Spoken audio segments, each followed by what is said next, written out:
How to track your food on MyFitnessPal.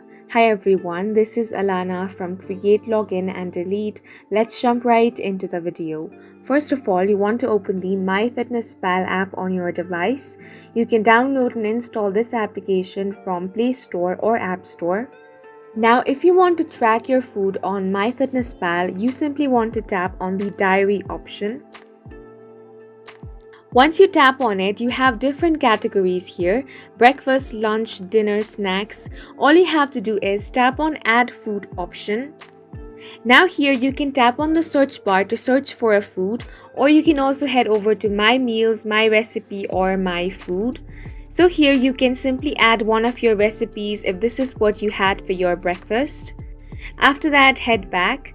Now for lunch you want to tap on add food.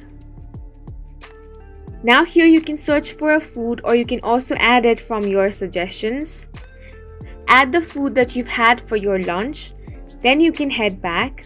Now you can do the same for dinner as well. And then for snacks as well. Once you have added all the food that you've had for today, you can also add the exercise option or add water from here. After all of this is done, you can check your calories for today. You can also tap on the nutrition option and then check out your nutrition for breakfast, lunch, dinner and snacks. So in this way, you can track your food on the MyFitnessPal app, and that's it for this video. If you have any questions or confusions, do leave them on the comment section below. And don't forget to hit the like button and subscribe for more helpful tutorials.